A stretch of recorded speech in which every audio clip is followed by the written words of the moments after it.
कौन है रेड्डी ब्रदर्स जो बीजेपी के लिए बन गए हैं मुसीबत? कैसे कांग्रेस पार्टी छमछम नाच रही है, वहीं दूसरी तरफ भारतीय जनता पार्टी में हाहाकार मचा हुआ है।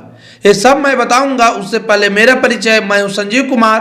आप देख रहे हैं हमारे social media platform the voice of public one. एक तरफ जहां साल 2022 कांग्रेस पार्टी के लिए अच्छा ही रहा, वहीं दूसरी तरफ भारतीय जनता पार्टी के लिए मुसीबतों से भरा पड़ा रहा। इस साल भारतीय जनता पार्टी के लिए मुसीबतें कम होने का नाम नहीं ले रही हैं। कांग्रेस पार्टी के लिए साल 2022 अच्छा इसलिए रहा क्योंकि इस साल राहुल गांधी भारत जोड़ो यात्रा पर हैं। शुरू में इस यात्रा का बहुत मजाक उड़ाया गया, लेकिन जैसे जैसे यह यात्रा भारत के विभिन्न हिस्सों में पहुंची, विरोधियों का मुंह चुप होता गया और इसकी लोकप्रियता साफ देखी जा सकती है। भारत जोड़ो यात्रा का देश पर असर पड़े या ना पड़े, कांग्रेस पार्टी पर असर जरूर पड़ रही है, क्योंकि जब राहुल गांधी भारत जोड़ो यात्रा पर निकले तो उसका फायदा कांग्रेस पार्टी को यह हुआ कि सुस्त पड़ी कांग्रेस पार्टी अब ऊर्जावान हो गई है। दूसरा फायदा भारत जोड़ो यात्रा का यह हुआ कि राहुल गांधी का इसमें इमेज क्लियर हो गया। जो पूरे देश में एक पप्पू वाला छवि बन गया था राहुल गांधी का, भारत जोड़ो यात्रा के जरिए वह छवि अब समाप्त हो गया है।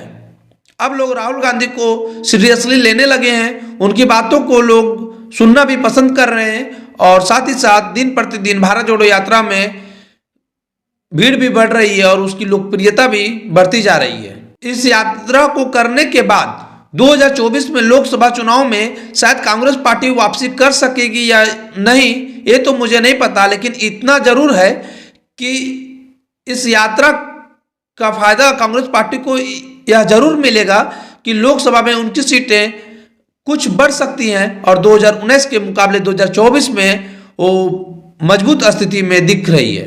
लेकिन खास करके 2022 भारतीय जनता पार्टी के लिए बिल्कुल भी अच्छा नहीं रहा, खास करके दिसंबर महीना, क्योंकि इसी महीने में हिमाचल प्रदेश का विधानसभा चुनाव का परिणाम आया और जिसमें से इस परिणाम के जरिए भारतीय जनता पार्टी को वहां से सरकार से हाथ धोनी पड़ी। परिणाम पूर्व ही लोगों के द्वारा कयास लगाया जा रहा था कि हिमाचल प्रदेश का जो चुनाव का परिणाम है वो कुछ इसी तरह से होगा जैसा कि परिणाम अभी आया है, क्योंकि भारतीय जनता पार्टी के 22 बागी नेता इस चुनाव मैदान में उतरे थे और उन्होंने जमकर भारतीय जनता पार्टी का वोट भी काटा, जिसके कारण ही भारतीय जनता पार्टी को वहां से सत्ता गंवानी पड़ी। और हिमाचल प्रदेश के गम को भारतीय जनता पार्टी भूली भी नहीं थी कि एक नई मुसीबत कर्नाटक से भारतीय जनता पार्टी के लिए सामने आ गई। इस वजह से भी भारतीय जनता पार्टी में हाहाकार मचा हुआ है। रेड्डी ब्रदर्स कर्नाटक की राजनीति में वो नाम है जो भारतीय जनता पार्टी के लिए कर्नाटक में सत्ता का रास्ता खोला और अब वही रास्ते का रोड़ा भी बन गया, क्योंकि जनार्दन रेड्डी भारतीय जनता पार्टी से अलग होकर अपनी एक नई राजनीतिक पार्टी बना ली है। और इतना ही नहीं, अप्रैल मई में होने वाले विधानसभा चुनाव में सभी सीटों पर चुनाव लड़ने का ऐलान भी कर दिया और बातों ही बातों में बिना नाम लिए भारतीय जनता पार्टी पर जमकर निशाना भी साधा। इस बात को लेकर भारतीय जनता पार्टी में खलबली मची हुई है, क्योंकि 3-4 महीने के बाद अप्रैल मई में जो कर्नाटक में विधानसभा चुनाव होने वाले हैं उसमें जनार्दन रेड्डी का क्या तोड़ निकाला जाए, भारतीय जनता पार्टी के पास फिलहाल अभी इसका कोई तोड़ नहीं है।